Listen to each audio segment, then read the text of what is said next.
जोखमीची शस्त्रक्रिया करायची झाल्यास खाजगी रुग्णालयात करण्यास प्राधान्य दिलं जातं असलं तरी सिव्हिल रुग्णालयात अवघड शस्त्रक्रिया यशस्वी होत आहेत. लहान वयातच मोतीबिंदू असणाऱ्या मुरबाडमधील 5 वर्षाच्या मुलीचे आणि आंबिवली येथील 10 वर्षाच्या मुलाची आव्हानात्मक असणारी मोतीबिंदूची कठीण शस्त्रक्रिया सिव्हिल रुग्णालयात करून मुलांना दृष्टी दिली आहे.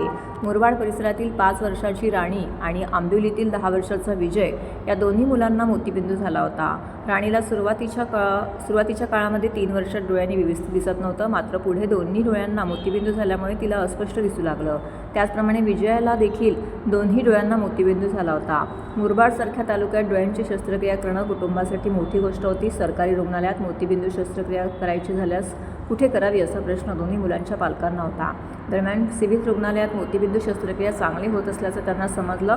या दोन्ही मुलांना रुग्णालयात दाखल केल्यानंतर जिल्हा शल्यचिकित्सक डॉक्टर कैलास पवार आणि अतिरिक्त जिल्हा शल्यचिकित्सक डॉक्टर धीरज महांगडे यांच्या मार्गदर्शनाखाली दोघांच्या डोळ्यांची मोतीबिंदू शस्त्रक्रिया यशस्वी पार पडली असल्याची माहिती नेत्रसर्जन डॉक्टर शुभांगी अंबाडेकर यांनी दिली. एक 5 वर्षाची लहान मुलगी आहे. तिला जेव्हा ती चालायला लागली तर ती धडपडत होती. तेव्हा त्याच्या लक्षात आलं की याला काहीतरी प्रॉब्लेम आहे. तर थोड्या दिवसानंतर लक्षात आलं की दिसायला अडचणी आहे.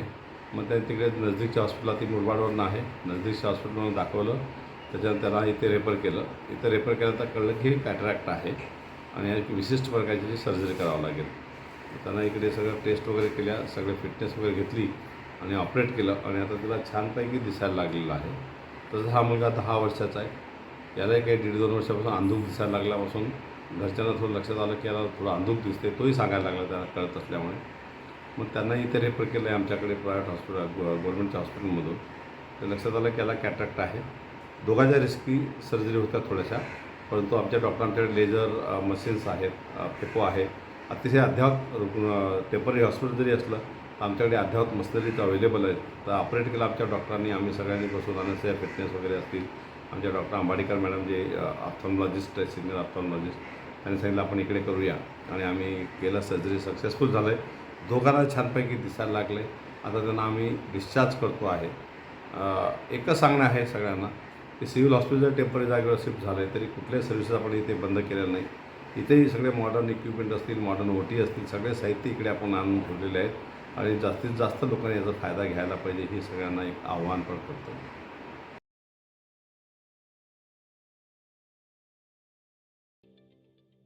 ठाणे महानगरपालिकेचे मालमत्ता कर म्हणजेच प्रॉपर्टी टॅक्स भरण्याचे आवाहन. सन 2022-23 या आर्थिक वर्षाचे मालमत्ता कराचे म्हणजेच प्रॉपर्टी टॅक्सचे बिल ठाणेकर करदात्यांना महापालिकेमार्फत आर्थिक वर्षाच्या सुरुवातीस म्हणजेच माहे एप्रिल 2022 मध्ये देण्यात आलेले आहे. तथापि अद्यापही काही करदात्यांनी मालमत्ता कर महापालिकेकडे जमा केलेला नाही. सध्या आर्थिक वर्षाचा अंतिम टप्पा सुरू झाला आहे. मालमत्ता कर वसुलीसाठी महापालिकेतर्फे कडक कारवाई हाती घेण्यात आली आहे. या अंतर्गत जंगम मालमत्ता, टीव्ही, फ्रीज, वाहन व इतर जप्त करणे तसेच स्थावर मालमत्ता वॉरंट बजावून जप्त करण्यात येत असून मालमत्तेचा जाहीर विक्रीद्वारे लिलाव करून कराची रक्कम वसूल करण्यात येत आहे. मालमत्तेस पाणी पुरवठा करण्यात येणारे नळ संयोजन खंडित करण्यात येत आहेत. त्याचप्रमाणे थकीत मालमत्ता करावर 2% व्याज आकारले जात असल्याने भरावयाची रक्कम वाढत आहे. आपला मालमत्ता कर propertytax.thanecity.gov.in या लिंकद्वारे तसंच गुगल पे, फोन पे, पेटीएम याद्वारे ऑनलाईन पद्धतीने करण्याची सुविधा उपलब्ध करून दिली आहे. शनिवार, रविवार व सार्वजनिक सुट्टीच्या दिवशी नागरिकांना मालमत्ता कर भरणे सोयीचे व्हावे याकरता महापालिकेचे मालमत्ता कर संलग्न कार्यालय या दिवशी कार्यान्वित ठेवण्यात आलेले आहे. तरी मालमत्ता कर वसुलीची अप्रिय कारवाई टाळण्याच्या दृष्टिकोनातून मालमत्ता कर भरून महापालिकेस सहकार्य करावे. धन्यवाद.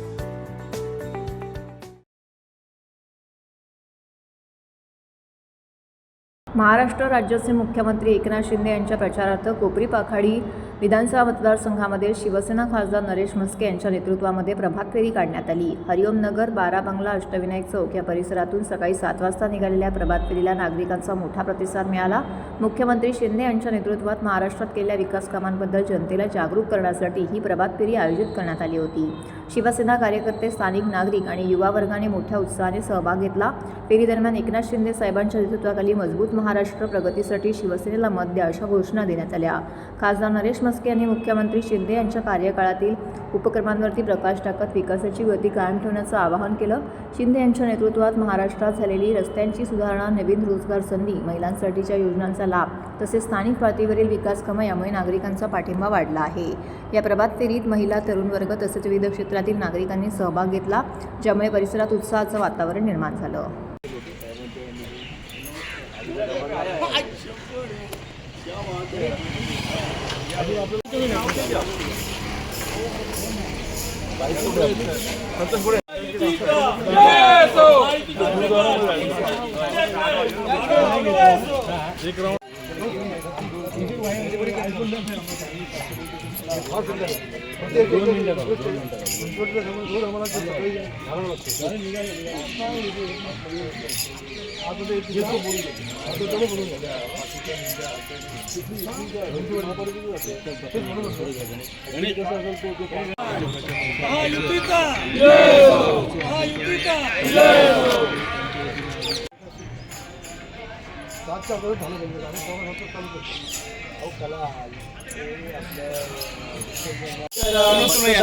तुम्ही मतदान करा, मतदान करा, तुम्ही मतदान करा, शिवसेनेला मतदान करा, शिवसेनेला मतदान करा. लोकांना भेटण्याकरता आणि लोकांशी संपर्क साधण्याकरता आणि एकनाथ शिंदे साहेब यांना आम्ही सांगितलं की तुम्ही मतदारसंघात येऊ नका, तुम्ही 288 मतदारसंघात महायुतीचा प्रचार करा. आम्ही प्रत्येक जण एकनाथ शिंदे म्हणून लोकांसमोर जाऊ. तुम्ही एवढं प्रचंड काम केलेलं आहे आणि या म्हणून आमचे सर्व पदाधिकारी आणि कार्यकर्ते, मी सुद्धा एक कार्यकर्ता म्हणून सर्व लोकांच्या भेटीगाठी घेत आहे आणि एकनाथ शिंदे साहेब यांना प्रचंड बहुमताने निवडून आणण्याचा निर्धार आम्ही प्रत्येकाने घेतलेला आहे. हे बघा, महाविकास आघाडीच्या पायाखालची जमीन सरकलेली आहे. महायुतीचा विजय होणार यात कुठल्याही प्रकारची शंका नाही. संपूर्ण वातावरण महायुतीच्या फेवरला आहे आणि मग सहानुभूती घेण्याच्या बॅगा सगळ्यांच्या तपासल्या जातात. बॅगा नितीन गडकरींची पण तपासली गेली, एकनाथ शिंदे साहेबांची तपासली गेली, देवेंद्रजींची तपासली गेली, अजितदादांची तपासली गेली. परंतु यांनी कुणीही राजकारण केलं नाही. एक भाग आहे निवडणूक आचारसंहितेचा आणि फक्त हे एक राजकारण करण्याचा प्रयत्न आहे आणि सहानुभूती घेण्याचा प्रयत्न आहे. एक वेगळा नेरेटिव्ह विशिष्ट समाजाला हाताशी धरून वेगळा मेसेज देण्याचा जो काय प्रयत्न चाललेला आहे.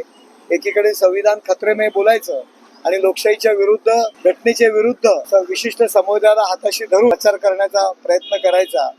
लोकांच्या हे लक्षात आलेले आहे. लोक सगळ्या एकत्र आलेले, एक आहे तो सब सेफ आहे, हे लोकांच्या लक्षात आले. औळा माजीवाडा विधानसभेचे महाविकास आघाडीचे अधिकृत उमेदवार नरेश मणेरा यांनी आपल्या प्रचार दौऱ्यामध्ये आज विविध ठिकाणी जनतेशी संवाद साधला. सकाळी 8:30 वाजल्यापासूनच त्यांनी आज रॅलीचा शुभारंभ केला. या प्रचार दौऱ्यामध्ये नरेश मणेरा यांनी शास्त्री नाका येथून रॅलीचा शुभारंभ करीत विठ्ठल मंदिर, आईमाता मंदिर रोड, संतोषी माता मंदिर, गुणवालवाला प्लाझा, पाडा नंबर 1 त्याचबरोबर पाटणपाडा येथे ह्या रॅलीची समाप्ती करण्यात आली. अनेक ठिकाणी भेटीगाठी दिल्यानंतर या भेटीदरम्यान नागरिकांशी संवाद साधला. त्यांनी उपस्थितांसमोर आपले विचार देखील मांडले. नरेश मणेरा यांनी औळा माजीवाडा मतदारसंघाच्या सर्वांगीण विकासासाठी केलेल्या योजनांची माहिती दिली. त्यांची मशाल चिन्हावरती मतदान करण्याची विनंती करत त्यांनी महाविकास आघाडीचे ध्येय आणि उद्दिष्ट मांडली आहे. डोळे उघडा आणि आता विचार करा, नक्की विचार करा, पक्का विचार करा. 1 नंबरचं बटन, 1 नंबरचं बटन, 1 नंबरचं मशाल, मशाल, मशाल.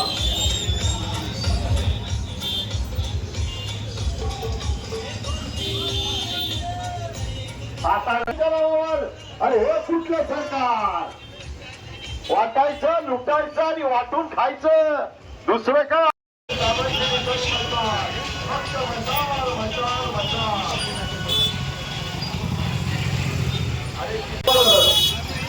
अरे हा काय हिशोब झाला, हा काय न्याय झाला? आम्ही इथेच राहायचं, तुम्ही वाढायचं, हे काय ठीक आहे? आता हिशोब बदला, हिशोब करा, आता वजाबाकी करा, हाती मशाल धरा हाती मशाल धरा. गद्दारांना क्षमा नाही. महाराष्ट्र गद्दारांना क्षमा करणार नाही. हे कमिशन खातात आणि मग परमिशन देतात. हे कमिशन एजंट लोकसहभाग, लोकचळवळ आणि लोककल्याण या त्रिसूत्रीनुसार काम करत आलो असून यापुढेही नागरिकांच्या आनंदा सुखसोयीकरिता जीवाचे रान करीन अशी ग्वाही आमदार संजय केळकर यांनी दिली. ठाणे शहर विधानसभा मतदारसंघाचे भाजप महायुतीचे उमेदवार संजय केळकर यांच्या विजयासाठी हायलँड यशस्वीनगर डोकाई येथील अंबर इंटरनॅशनल स्कूलच्या पटांगणामध्ये जाहीर सभा पार पडली. त्यावेळी उपस्थित जनसमुदायाला केळकर यांनी संबोधित केले. या प्रसंगी व्यासपीठावर अंबर संस्थेचे लक्ष्मण कदम, सभेचे संयोजक निलेश पाटील, रमाकांत पाटील, माजी उपमहापौर अशोक भोईर, युवा मोर्चाचे सूरज दळवी, घोडबंदर मंडळ अध्यक्ष ॲडव्होकेट हेमंत म्हात्रे, तर युवा सेना ठाणे जिल्हा सचिव अभिषेक शिंदे, जितेश गुप्ता, अर्जुन डाबी इत्यादींसह भाजप, शिवसेना, राष्ट्रवादी आणि रिपाई मित्रपक्षांचे पदाधिकारी उपस्थित होते. मुंबईनंतर ठाणे हे महत्त्वाचे डेस्टिनेशन असल्याने व्हिजन डॉक्युमेंट बनवल्याचे सांगून केळकर यांनी विस्तारित ठाणे झाल्यानंतरच्या परिस्थितीवर भाष्य केलं.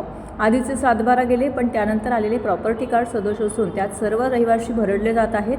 तेव्हा जसा NA जिझिया कर रद्द केला तसाच त्याच धर्तीवरती महसूल मंत्र्यांची भेट घेऊन तातडीने हा प्रश्न मार्गी लागणार असल्याचं त्यांनी सांगितले. सभेच्या प्रारंभी उपस्थित महायुतीच्या पदाधिकाऱ्यांनी उपस्थित केलेल्या विविध समस्यांविषयी बोलताना केळकर यांनी माझी बांधिलकी जनतेशी आहे. लोकसहभाग चळवळीतून लोककल्याणासाठी झटत असताना मतदारसंघात आमदार आपल्या दारीच्या 151व्या कार्यक्रमाद्वारे तब्बल 40,000 नागरिकांशी थेट भेट घेऊन समस्यांचं निराकरण केलं. तेव्हा नागरिकांच्या हॅपीनेसचा रेशो वाढवण्याकरिता यापुढेही जीवाचे रान करीन अशी ग्वाही केळकर यांनी दिली आहे. आज या ठिकाणी ढोकाली परिसरामधल्या असंख्य इमारतीचे गृहसंकुलांचे प्रतिनिधींची शेकडोनी या ठिकाणी उपस्थित होते आणि एक सभाच या ठिकाणी झाली. शेवटी ही नवीन जी वसाहत झालेली आहे या ठिकाणी कशा पद्धतीने याची डेव्हलपमेंट होणार आहे, कशा पद्धतीने यांच्या समस्या सुटणार आहे याबद्दल देखील संवाद झाला आणि जे आमच्या संकल्पना आहेत ज्या केलेल्या आहेत आणि पुढच्या काळामध्ये अनेक गोष्टी ज्या वाहतूक कोंडीपासूनच्या समस्या आहेत त्या सोडवण्याच्या दृष्टीने अशा पद्धतीने खूप मोठा प्रतिसाद आहे. लोकांचा विश्वास आहे. डबल इंजिन सरकारवर आहे, महायुती सरकारवर आहे. आम्ही जे काम करतोय त्या कामाचा अहवाल देखील आम्ही लोकांसमोर सातत्याने ठेवलेला आहे. मला निश्चितपणे खात्री आहे की महायुती लोकसभेला देखील त्यांनी भरभरून सहकार्य केलं, विधानसभेला देखील महायुतीच्या पाठीशी, माझ्या पाठीशी ही सगळी मतदार जो आहे तो निश्चितपणे राहील असा मला खात्री वाटते, विश्वास वाटतो. हे अनेक ज्या अधिकृत इमारती आहेत या शहरामधल्या, तर या शहरामध्ये 44 आराखडे क्लस्टरचे तयार झाले आणि याच्यामध्ये ज्या अधिकृत इमारती आहेत परंतु काही मोडकळीस आलेल्या आहेत, काही धोकादायक आहेत, त्यांना नोटीस आलेल्या आहेत, तर याची रिडेव्हलपमेंट कशी काय होणार? त्या ठिकाणचा क्लस्टर जेव्हा होईल त्यावेळेला ती डेव्हलपमेंट होणार आणि तोपर्यंत काळ निघून जाईल. म्हणून जो GR शासनाने काढला होता त्याच्यामधनं अधिकृत इमारती वगळल्या गेल्याच पाहिजे या प्रकारची मी भूमिका घेऊन पाठपुरावा केला आणि माननीय मुख्यमंत्री एकनाथ शिंदे साहेब, फडणवीस साहेब या सगळ्या लोकांनी त्यांच्याही लक्षात आलं की हा प्रश्न जो आहे तो लोकहिताचा आहे, ही समस्या आपण सोडवायला पाहिजे आणि अक्षरशः 10 दिवसामध्ये या इमारती ऐच्छिक ठेवलं, त्याला त्याच्यातून वगळल्या. ज्यांना राहायचं असेल त्यांनी राहू शकतात अशी भूमिका घेतली आणि अक्षरशः लाखो अशा पद्धतीच्या इमारतीमध्ये राहणाऱ्या लोकांचा अक्षरशः त्यांनी सुटकेचा श्वास इतकी त्यांना दिलासा याच्यामुळे मिळाला. कळवा-मुंब्रा विधानसभेचे महायुतीचे उमेदवार नजीरजी मुल्ला यांच्या प्रचारार्थ आज विटावा परिसरामध्ये भव्य अशी रॅली काढण्यात आली. या रॅलीमध्ये उमेदवार नजीर मुल्ला यांच्यासोबत महायुतीचे अनेक पदाधिकारी, स्थानिक पदाधिकारी, माजी नगरसेवक सहभागी झाले होते. वाघोबा नगर येथून या रॅलीचा शुभारंभ करण्यात आला तर विटावा येथील प्रियांका हॉटेल परिसरामध्ये रॅलीची समाप्ती करण्यात आली.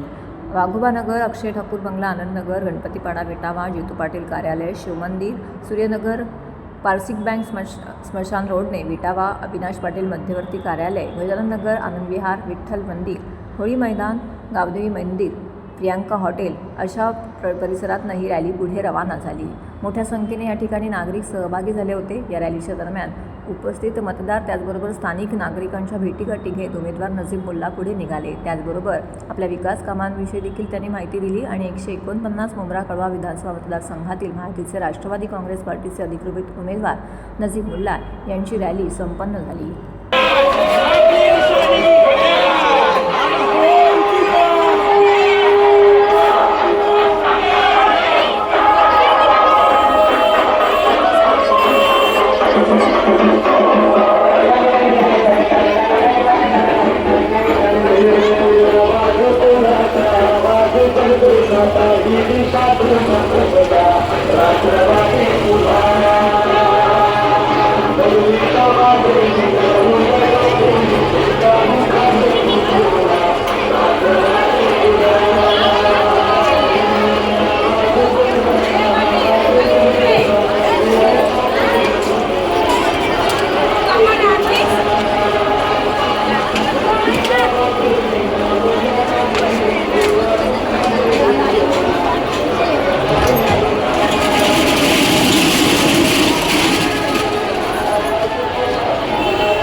ठाण्यातील सीकेपी समाजाच्या भेटीला मनसे उमेदवार सीकेपी समाजाच्या उपस्थितीत अविनाश जाधव यांच्याकडून 5 वर्ष काम करण्याच्या वायद्याचे धनादेश वाटप. महाराष्ट्र नवनिर्माण सेनेचे ठाणे शहर विधानसभा मतदारसंघाचे उमेदवार अविनाश जाधव हे ठाण्यातील सीकेपी समाजाच्या भेटीला पोहोचले. गुरुवारी सायंकाळी ठाण्यातील सीकेपी हॉलमध्ये पार पडलेल्या या कार्यक्रमात 5 वर्ष 1825 दिवस काम करण्याच्या वायद्याचे धनादेश वाटप करण्यात आले. येत्या काही दिवसात अशा प्रकारचे धनादेश ठाणेकरांना वाटप करणार असून हीच माझी काम करण्याची गॅरंटी असल्याचे अविनाश जाधव यांनी सांगितले. ठाण्यातील विविध समाजांनी मनसेला पाठिंबा दिला आहे. दहीहंडी पथके, बंजारा समाज, युथ मराठा बिझनेसमॅन या संघटनेने देखील पाठिंबा दिला आहे. विविध समाज मनसेच्या अविनाश जाधव यांच्या पाठीशी उभे राहत असताना ठाणे शहरात मोठ्या संख्येने असलेल्या किंबहुना मनसे प्रमुख राज ठाकरे यांना मानणाऱ्या सीकेपी समाजानेही मनसेला साथ दिली आहे. जनतेच्या या पाठिंब्याचा अवेअर न करण्यासाठी यावेळी अविनाश जाधव यांनी उपस्थित नागरिकांना 5 वर्ष काम करण्याचे वचन म्हणून स्वाक्षरी केलेले धनादेश वाटप केले. काय आहे मनसेचा धनादेश? अविनाश जाधव यांनी नागरिकांना एक धनादेश दिलेला आहे आणि या धनादेशामध्ये रकमेच्या जागी 5 वर्षात किती दिवस आहेत ते लिहिलेलं आहे. हे धनादेश ठाणेकरांसाठी दिलेला आहे. याबाबत अविनाश जाधव म्हणाले, माझ्या नावाची सही केलेले धनादेश मी सगळ्यांना देणार असून हा धनादेश वटणार आहे. 5 वर्ष म्हणजे 1825 दिवस मी काम करणार आहे. हा धनादेश आज सीकेपी समाजाला दिलेला आहे. पुढे देखील भविष्यात अशा प्रकारे मी हे धनादेश सगळ्यांना देणार असल्याचे सांगितले. संजय केळकर यांचा आंबे घोसाळे तलाव परिसरात मॉर्निंग वॉक, नागरिकांशी साधला संवाद. मागील काही दिवसांपासून ठाणे शहर विधानसभा मतदारसंघाचे उमेदवार संजय केळकर यांनी मॉर्निंग वॉक प्रचारावर भर दिला आहे. शुक्रवारी सकाळी त्यांनी आंबे घोसाळे तलाव परिसरात मॉर्निंग वॉक करण्यासाठी आलेल्या लोकांशी चर्चा केली. ठाणे शहर विधानसभेचे भाजपचे आमदार संजय केळकर यांनी मॉर्निंग वॉकच्या प्रचारावर अधिक भर दिल्याचे दिसून येत आहे. हिरानंदानी इस्टेट, ब्रह्माळा तलाव, लोढा अमारा आदींसह इतर भागातील मॉर्निंग वॉक ठिकाणांना त्यांनी भेटी दिल्या. प्रत्येक ठिकाणी त्यांना चांगला प्रतिसाद मिळाला असल्याचे दिसून आले आहे. शुक्रवारी देखील त्यांनी आंबे घोसाळे तलाव परिसरात येणाऱ्या लोकांशी चालता चालता चर्चा केली. यावेळी त्यांच्या समवेत भाजपचे शहर अध्यक्ष संजय वाघुले, शिवसेनेचे हेमंत पवार, सुभाष काळे, प्रशांत गावंड, संतोष साळुंखे, अमित जयस्वाल, महेश कदम, दिलीप कंकाळे, सुमित सुर्वे आदींसह महायुतीचे पदाधिकारी उपस्थित होते. यावेळी मॉर्निंग वॉकसाठी आलेल्या नागरिकांनी केळकर यांना पाठिंबा देत शुभेच्छा दिल्या.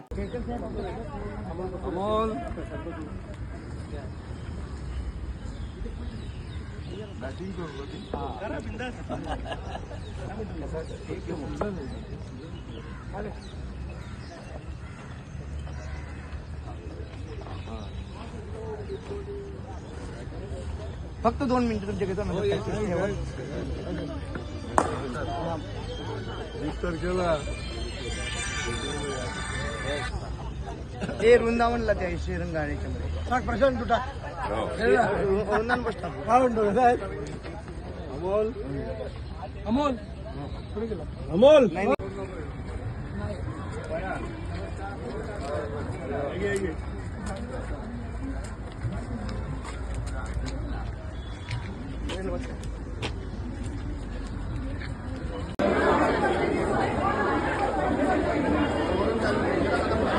साहेबांना ते येऊन दे.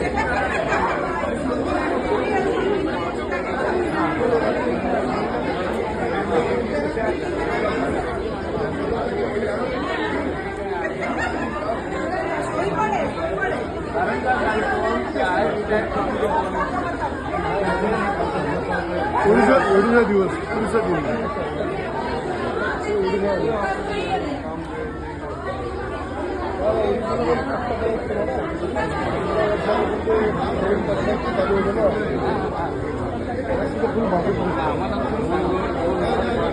मुख्यमंत्री